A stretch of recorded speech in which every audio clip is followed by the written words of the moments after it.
Alright, today I'm standing here in front of the Patton Museum. The Patton Museum is at Fort Knox, Kentucky. It's free to enter, it doesn't cost you anything. It's open daily from like 10 o'clock in the morning till I think it's 5:30 in the evening. It's an interesting exhibit. Sadly, and I'll show you in just a few minutes when I pan the camera around, a lot of the armored vehicles that used to be here are no longer here. Why? Well, the U.S. Army Armored Training Center, which is the advanced individual training for tankers, used to be located here on Fort Knox, and due to realignments of the way the Army is doing things, they moved them to co-locate them with the Infantry Center, which is at Fort Benning, Georgia. Well, a lot of the tanks that sat here at this museum and were filling up pads which are now empty belong to units of the Armored Training Center. So of course, when those units left, their old antique tanks went with them. Let's take a look around.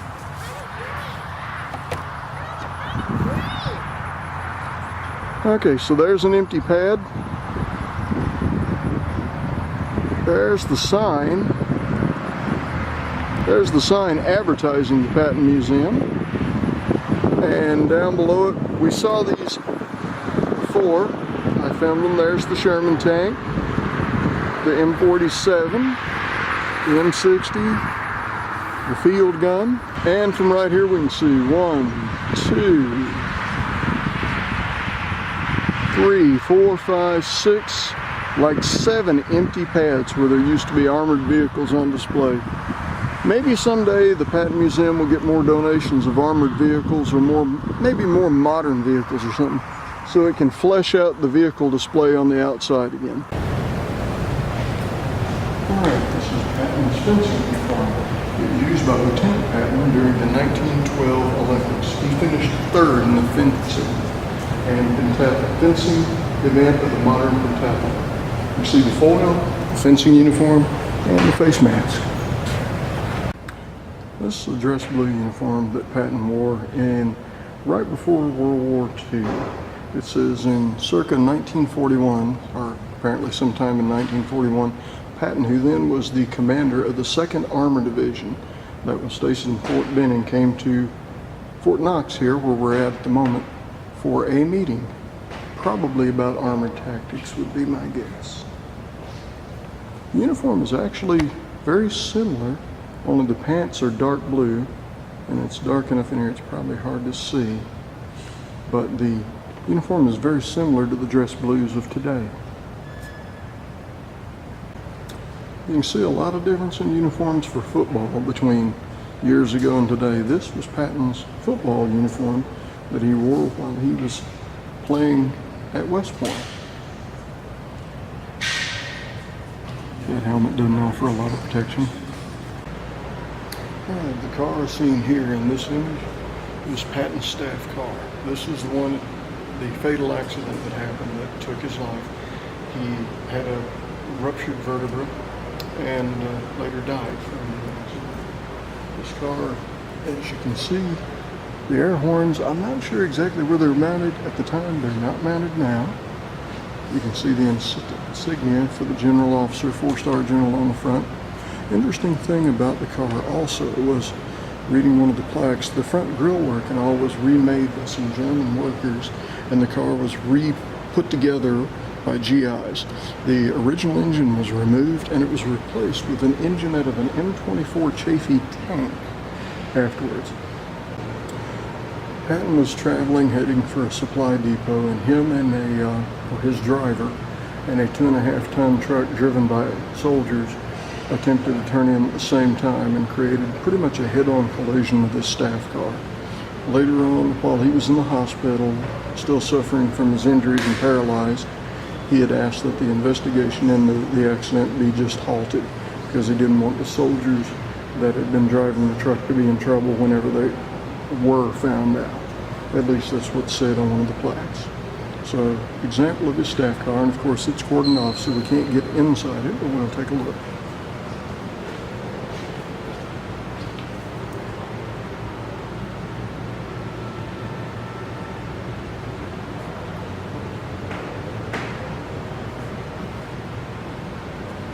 Another interesting bit about the staff car, it was shipped from Detroit, I think they said, to France, and apparently it was French owned, but the car came into the custody of the American military via it being taken away from some Nazis. And so there's no record that says what the car was used for prior to then. I would assume probably a staff car for someone in the German army, and later became Patton's staff car. This armored vehicle in front of us is an M7 Priest.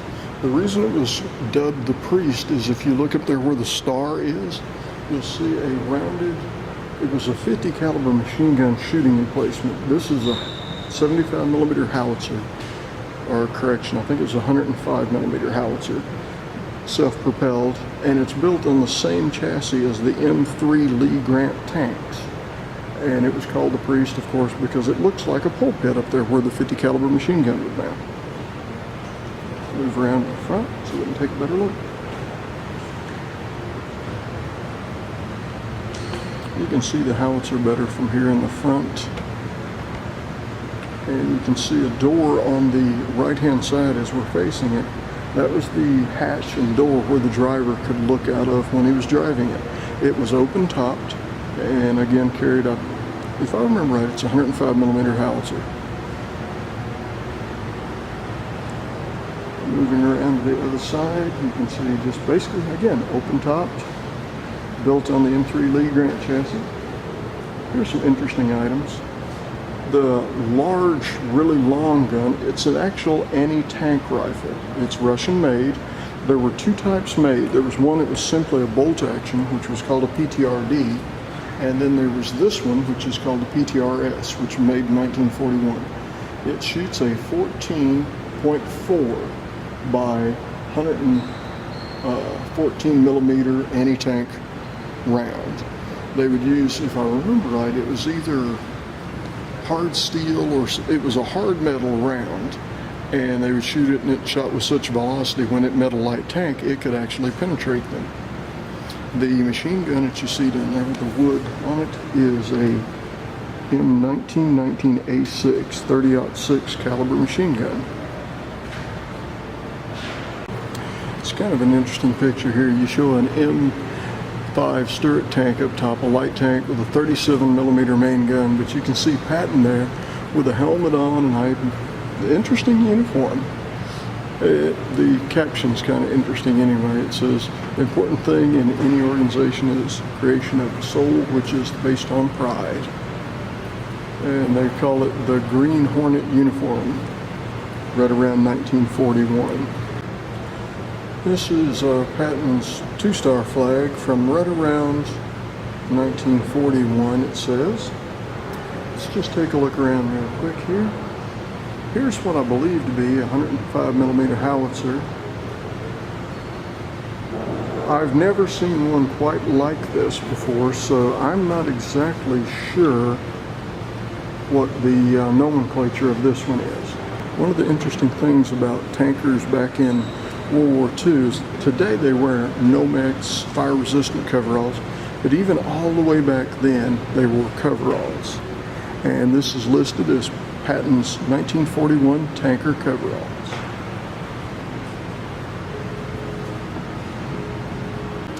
This flag, one star general flag, says it was in 1940 when Patton was the commander of the 2nd Armored Division's 2nd Brigade in Fort Benning, Georgia. That was in 1940. And then they've got this image, well, not image, they have the actual helmet here. It says this is the helmet, or it's a US M1 helmet. Patton wore this helmet while in desert training and during Operation Torch, the invasion of North Africa. It's literally just a steel pot, in fact, very similar to the one I was issued when I first joined the Army in the 1980s. Liner made of like fiberglass. The steel pot just literally a pressed steel shell that went over the liner. Of course, this one has leather straps where ours had webbing straps. This says it's the 2nd Armored Division flag, and it says circa 1941.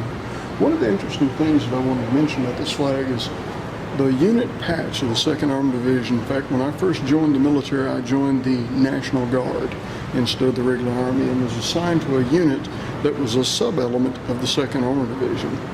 I actually, when I went to basic training, or correction, advanced individual training at Fort Leonard Wood, I had a drill instructor get all over me because I was wearing the 2nd Armored Division patch on the chest of my uniform, not on the shoulder where normally shoulder patches were worn.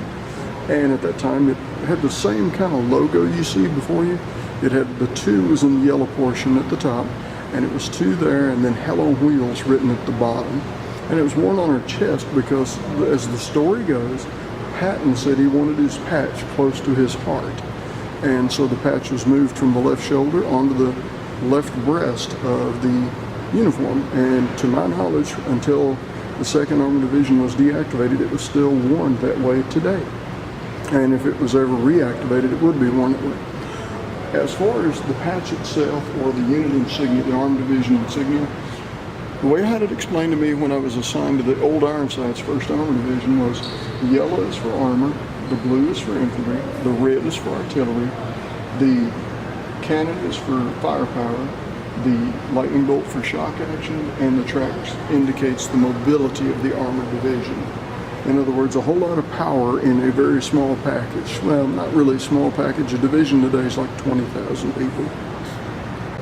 This is an interesting display. It shows a jockey uniform, some helmets, and down below a set of boots. And what it discusses is from like 1915 to 1919, Patton loved doing steeplechase and other horse riding events. He loved to also play polo. And so he took around polo ponies with him at different duty stations. This is a fox hunting jacket and set of boots.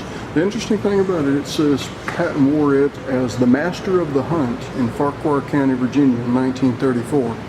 Little trivia bit that my wife has told me a long time back is that the only one that's supposed to actually wear the red jacket, according to apparently British fox hunting rules, and maybe I'm getting this wrong, right? Blame the wife if it's wrong, is the master of the hunt wears the red, unless he allows someone else to wear the red out of a sign of respect. Not sure what colors the others wear when it's not that. So if you do know, leave comments below and say how that works. Apparently also, one of the hobbies of Patton was yachting. It says he owned a boat named Arcticus, and from California to Hawaii, he sailed it in 1935. And that was the hat he wore when he did that trip from California to Hawaii. Alright, in this display case we've got a school bag. And apparently this was Patton's very first school bag that he had. Until age 12, it says he was homeschooled, and then later sent to regular school, and that was his bag. Below this very thick book was Major Patton's, was given a spot in the General Service School in 1923. Now that is apparently currently called the Command and General Staff College. It says Patton was the honor graduate.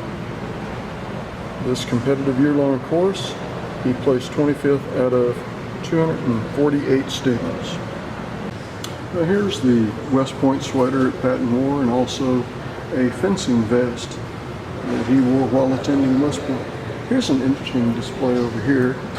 Kind of weird and interesting too, I guess.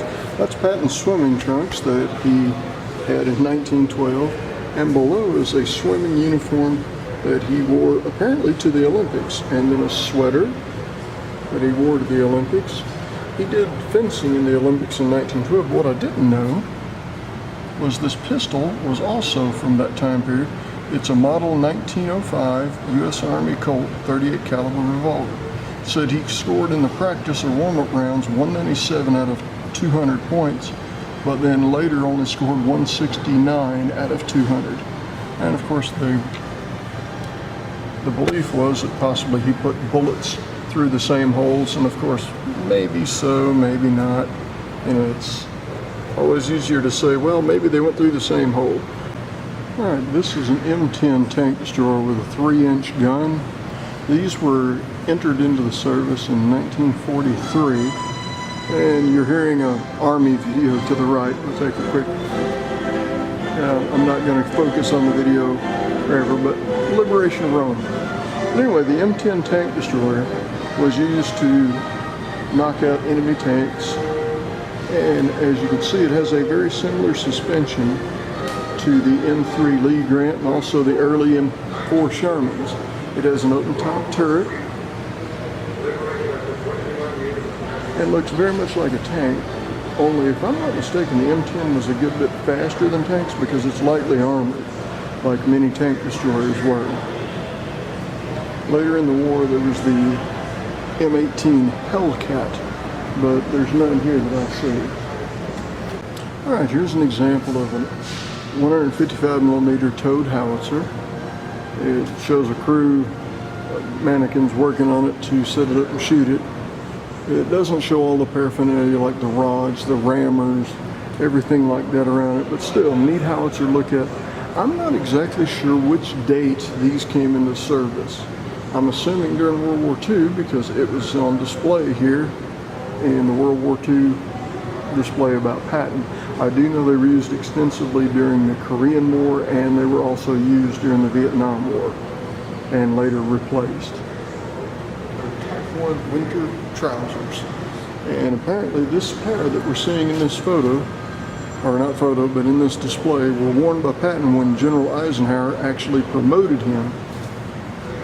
And he was promoted this time in Tunisia. That's where it was when Eisenhower promoted him, wearing those coveralls. This is a display of Patton's things during the time he was taking over 2 Corps, or the 2nd Army Corps, or just 2nd Army Corps in 1943. It says he was disappointed in the soldiers of 2 Corps when he assumed command in March of 1943. He had less than 2 weeks to get them in shape by enforcing tough standards of discipline. He went so far as to check the latrines to see if they were wearing their helmets in the latrines, and he made sure that all the officers and men apparently wore neckties. So I guess, if you can think about it, uniformity is a keystone of military.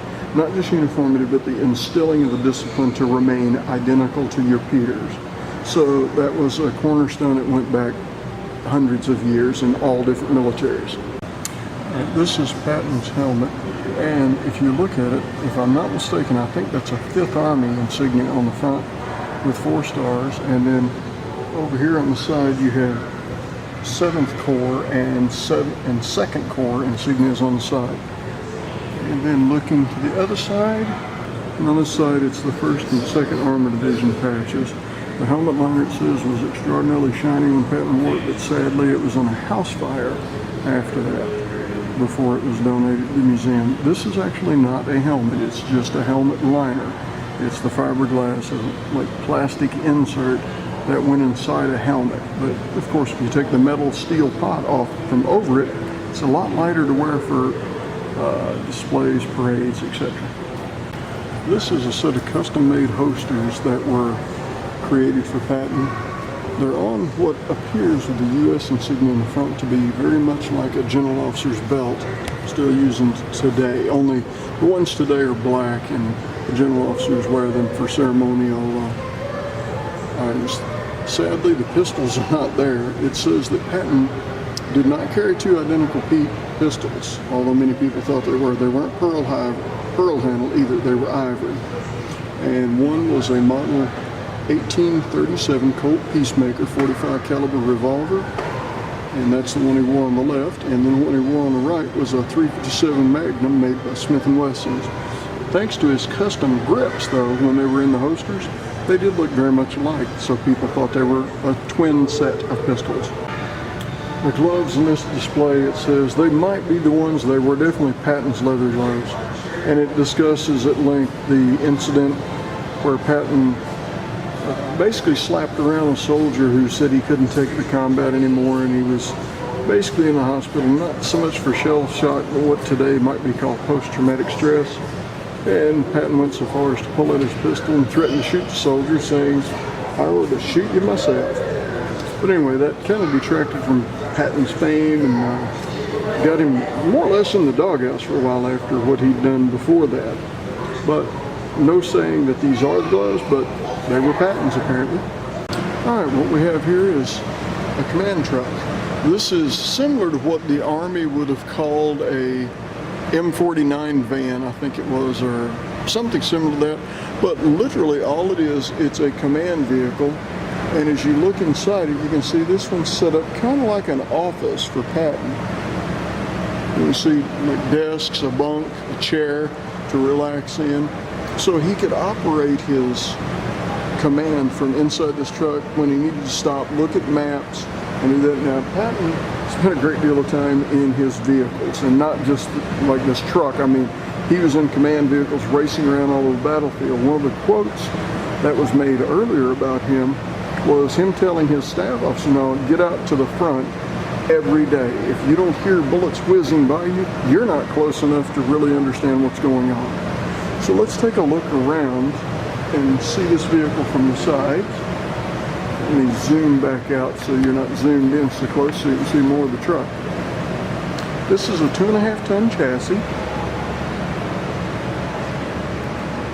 And you can see it has the older style, but still non-directional tires on it.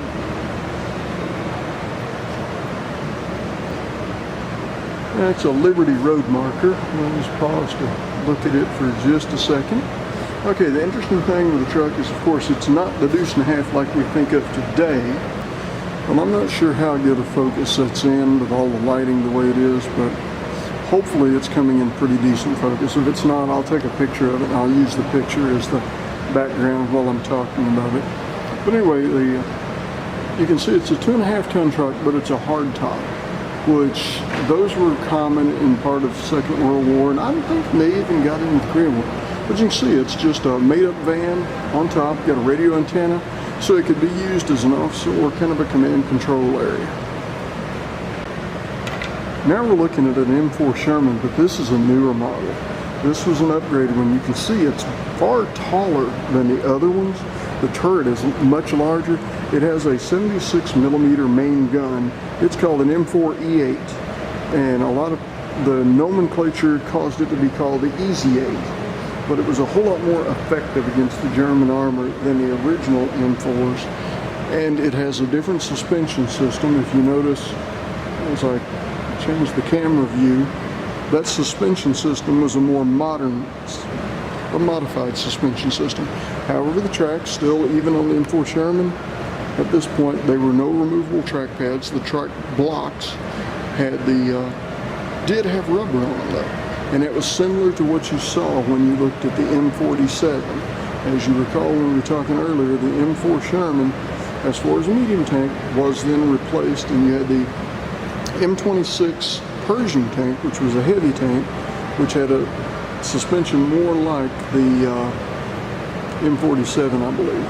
But either way, this is an Easy 8 M4 Sherman E8, 76mm main gun, and had a crew of 5, if I remember right, because again, if we look at the front left side, we can see on the front, the left, you have a machine gun sticking out. That would have been your bow gunner.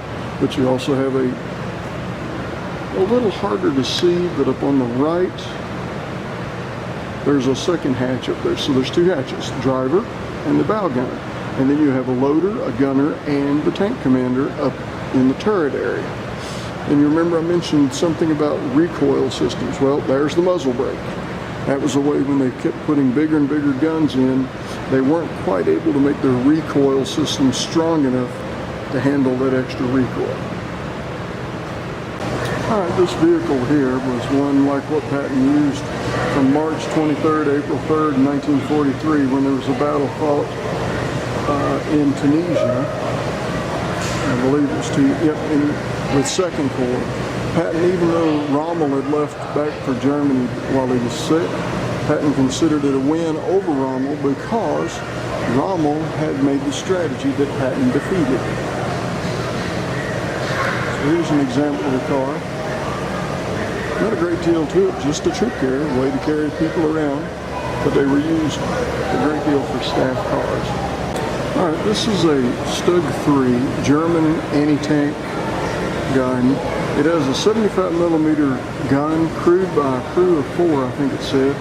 This one's pretty beat up, but they were used to basically hide stealthily and then fire on enemy tanks as they approach.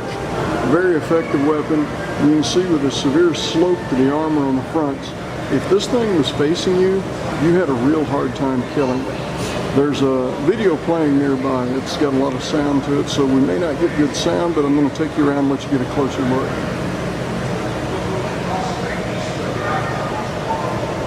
You can kind of get a picture here of how thick that front plate armor is. You can see my hand stuck out in front of the camera.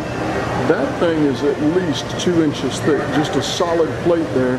And I'm going to assume it's not probably the only thing there. You see it's got a muzzle brake, slow the recoil. That pig snout nose-like thing was, you can imagine a shell hits that, it'll probably deflect off because of the slope. And then you can see bolted on additional armor there on the sides. You see that it looks like it's got a texturing on it. Well, the Germans figured out that the Americans and all used a magnetic mine to stick to the sides of tanks and all. So they used a thing called Zimmerit. What Zimmerit was is literally kind of like concrete. They would mount, or not mount, but trowel onto the side of vehicles. Once they had it troweled on, they would texture it. And it was really hard to get a magnetic device to stick with that stuff on the side. The shapes there with a little triangle sticking up was where they hung external armor plates on it, protected the side of this vehicle. The Stug 3 was based on the chassis of the Panzer Kampfwagen 3. And you can see a far better image. Let me set the camera down. And I'm assuming these are Zimmerit. That's an assumption I'm making. And the only reason I'm making that assumption is because they seem to be uniformly put on. Although I honestly thought, when I read of Zimmerit, I thought it was thicker when it was placed on tanks. The Stug wasn't a tank, and it's called a Sturmgeschütz. I don't speak German very well, very little. It's a Sturm, is what, Geschütz, Sturmgeschütz, German, which is an assault gun. And as I said before, it's based on the Panzer Kampfwagen 3 chassis. It has a 4-man operating crew, low profile, which helped camouflage it. And one of the keys was, like I said before, the Stugs and even other tank destroyers would hide in like hedgerows or hide in bushes. And there's even examples of tanks and also anti-tank guns hiding inside buildings and sticking their gun out through doors or windows. They'd approach the building from the back, knock a hole in it, drive up inside it, and then once they're inside, they could fire out of it, being completely concealed until they fired their guns. The enemy wouldn't know they were there. All right, in this case, we've got 4 different weapons plus an officer's trench coat. The lowermost weapon is a Browning automatic rifle. It had a 20-round magazine, and it could empty it in seconds. Well, probably about a second. And if they just pulled the trigger and held it, it shot a 30-06 round, if I recall correctly. 30-06. The next weapon above that is a Model 12 Winchester 12-gauge trench gun. It would have been very good in World War I to use in the trench. And then the trench knives that are above it, literally like a knuckle buster with a blade on the end. You could punch a guy with it, or you could stab him with it. Let's move to the next area. Here we see a gas mask. Of course, in World War I, the troops in France in 1917 did not have gas masks, it says. They were outdated French M2 gas masks, then the British small dot respirator made in 1918. The Germans' use of chlorine gas and other gases to poison troops, and later something similar to a blister agent, all to incapacitate. And they could kill if they got enough on them. You see the helmet. I'm not really sure why it has the logos painted on it, but okay, let's see if it says on the display. 301st Tank Battalion, 1917 helmet. And British Mark B. Maybe they used those logos that long ago, maybe they didn't, I'm not really sure. And then a machine gun. Now, you notice it's got that great big tube on the end, not just a little barrel. Well, the reason for that, it's water cooled. They could hook it to a bucket of water, square bucket, and it would be able to shoot a whole lot more rounds rapid fire. So this was a model 1917 Browning 30-06 machine gun. And of course they didn't have the tripod to mount it on, or they didn't have the water cooling device. All right, let's take a look at the rifles. It's got two rifles displayed here. The lower one, this is the 1903 Springfield, what other people might have called the '03 Springfield. It shoots a 30-06 round, it's bolt action, and so fairly accurate rifle. In fact, very accurate rifle. This other one is the model 1917 30-06 carbine rifle, and this is originally called P14, the one up on the top. Now, what's interesting to me is it calls it a carbine, but comparing it to the '03 Springfield below it, they look like they're the same length. Usually carbine means it's going to be shorter. I guess it didn't work out that way. All right, now we've got some interesting things back behind us here too. These are, the top one that you see is a French model 1914 Hotchkiss 8mm machine gun with looking like a rounded, almost like a banana magazine. This is a French model 1915, and it's spelled Karachat 8mm automatic rifle. So basically it's an 8mm versus our 30-06, and it's an automatic rifle. The only advantage I can see to theirs is they have a larger magazine. Other than that, I think ours would have had that beat. All right, this is an interesting item. It's called a Sambui belt, and it says officers wore the Sambui belt such as this during World War I, but only while overseas. Regulation forbid the Sambui belt while in the United States. The Sambui was a private purchase item. American officers wore these because officers in all European armies wore them. Prestige for the fledgling American army was important for General Pershing to maintain. It said Patton wore one of these Sambui belts as a major when he commanded the 304th Tank Brigade in 1918. So let's move around it so you can get a better look at it. It's just got cartridge holders on the back. It's got a shoulder strap. And it's got like a little pouch on one side, a buckle.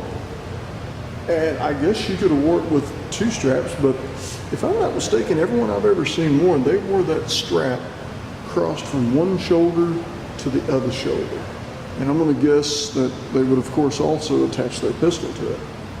Here we have some of the kit gear worn by soldiers during World War I.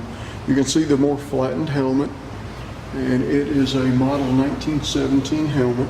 You can see the field strapping, and it's somewhat similar to what the Army used even all the way into the 80s. I mean, canteen hung on the back, set of magazine holders, and those would have been for pistol, judging by the size of them. And it's called the Model 1910 Field Equipment.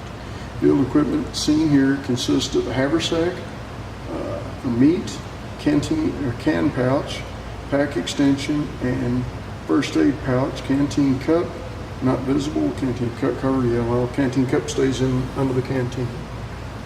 And model 1912 pistol belt along with magazine pouch. So yes, those are the magazine pouches there on the front. I'm going to assume that's the first aid pouch. And then you can see, I guess they're calling it a haversack, but you know, if you think about it, I'm not sure if you can really see it. Sadly, okay, there's a better view of the backpack. It's actually all made together, and that's kind of neat. It's a haversack, and if I remember right, they could even hook the entrenching tool onto it. So all one set of straps held a whole lot of stuff, but if you look at the shoulder portion, not a lot of padding. That would have been uncomfortable to wear and drag yourself around in. When you look in here, we can see a set of dog tags on what looks like a leather thong, a whistle. There's a mess kit. Now, this is a little bit different, but I'll tell you, this mess kit is very, very similar to what I got issued in the 1980s. So, my point being that a lot of military equipment over the years, it changed and evolved some, but I guess the military figured out one thing well: don't screw with what works. And of course, a compass. Let me zoom in so you can see this stuff a little better. Not sure. A condiment can. Okay, I guess it's salt and pepper. And you can see the compass there. And then an infantry insignia, and it says the 814 is what it shows on it as a number above it. All right, this display shows some stuff from Patton, still again from World War I. The chevrons you see in there, at first I thought they were like upside down sergeant stripes, or they'd worn them upside down, but it turns out no.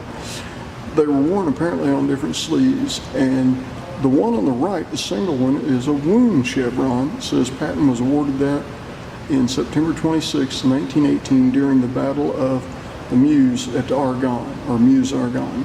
On the left side, the 3 chevrons were service chevrons for time overseas, and got one for each 6 months. So he got 18 months worth of credit for being in World War I. Now we can see a pillbox, and it says it's made from a 37 millimeter gun shell casing. And there's a compass. You can see the identification tags that Patton wore, and it also shows a crucifix and a firmstone good luck charm. Okay, it's kind of an odd looking thing. It looks like it's got a little round head and then just a body with arms and legs. Over to the other side shows the colonel's insignia, and I'm wondering what the ribbon indicates, and so that's what I'm looking for. Let's see, Meuse-Argonne on December 16th. This is the first ribbon he wore for that award. After much lobbying, the War Department awarded Patton a Distinguished Service Cross for his gallantry in action and leadership during the Battle of the Meuse-Argonne on December 16, 1918. This is the first ribbon he wore for that award. So that was his very first Distinguished Service Cross. And for any that's not familiar with the military, the Distinguished Service Cross, that's a fairly significant award. It's ranking up there just minorly below the Medal of Honor. All right, what we're seeing here is a German 1918 13 millimeter T Gewehr, or rifle. This was an anti-tank rifle, 13 millimeter.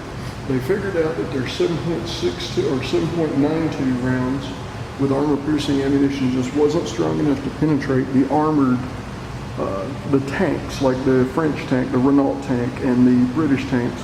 This was their answer to that, 13 millimeter. Let's take a look down at the muzzle end, give you an idea. That thing is as big as a shotgun barrel on the end, so you can imagine the recoil, and it's bolt action. It's a single shot bolt action rifle, so can you imagine laying down behind that? It'd be just like that PPS or PTRD or PTRS that I showed earlier. I can't even imagine the recoil of that thing striking your shoulder. All right, here's some interesting German equipment. And you can see, let's zoom up here and we'll work our way around. Just a hat that was worn, and the hat, it says, is a German Fieldwitz. This is a field cap worn by World War II Prussian line infantry regiments. The upper cockade represented the German Empire, and the lower cockade represented the Prussian infantry regiment. Use of a red rim on the cap band. Patton collected his field cap during his service in World War I. Took some German guy's hat. It's not very nice.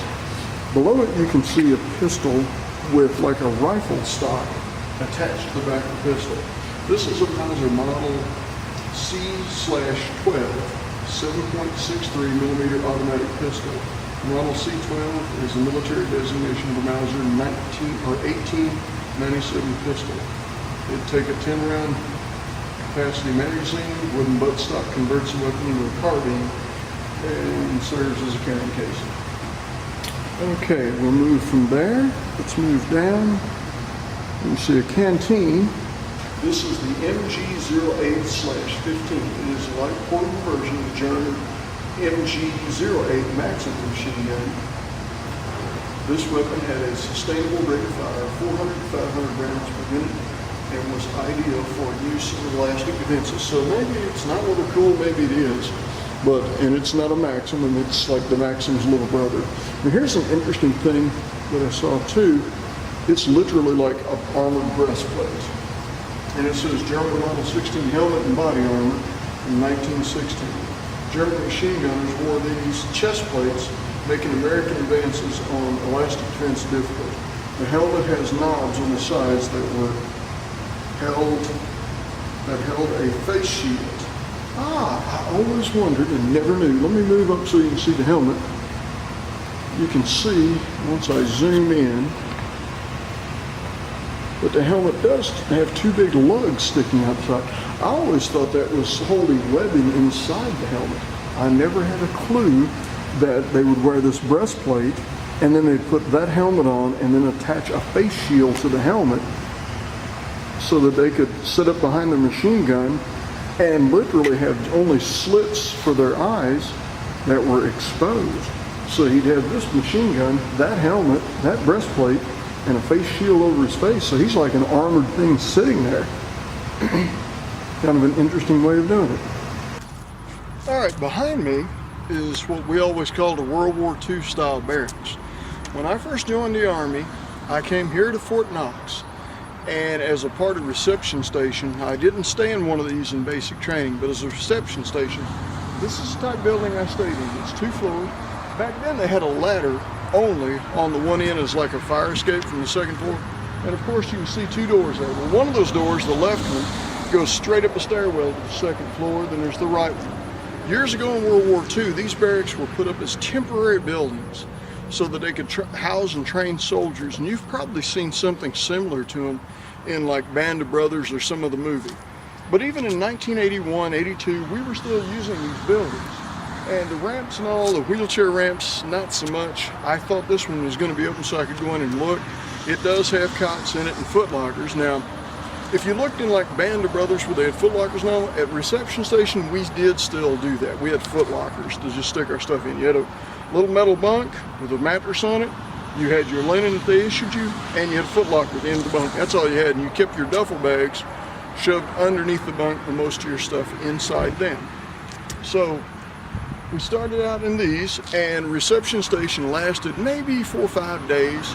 I do remember 2 or 3 things about it. One thing was there was a tornado, a horrible storm that came through this area during the time I was in reception station. They herded us out of the barracks as quick as they could because, you know, it's basically matchsticks. We ran across the street and went down into a ditch. Well, not a ditch, it was like a ravine.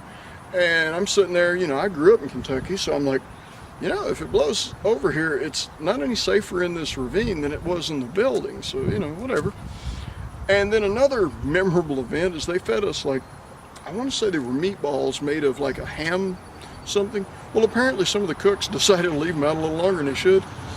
And for about 2 days, there must have been 400 of us that had, well, basically food poisoning. We threw up everywhere and people had diarrhea. It was not a fun way to start your Army career.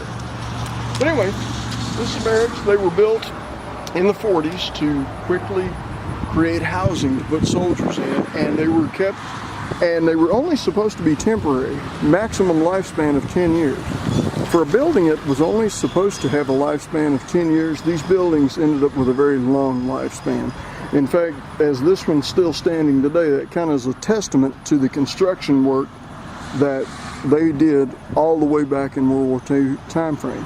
These buildings had a coal-fired heating system in them. Years later, they added like water pressured heating systems. And when they did that, they'd have like one building somewhere that would heat water and they'd pipe it all around through pipes that hung up on things above ground. In some places, I'm sure others didn't. There was no air conditioning, of course. It was just heat in the winter with stoves inside or a furnace inside the building.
I think that pretty much concludes our tour of the Fort Knox Patton Museum.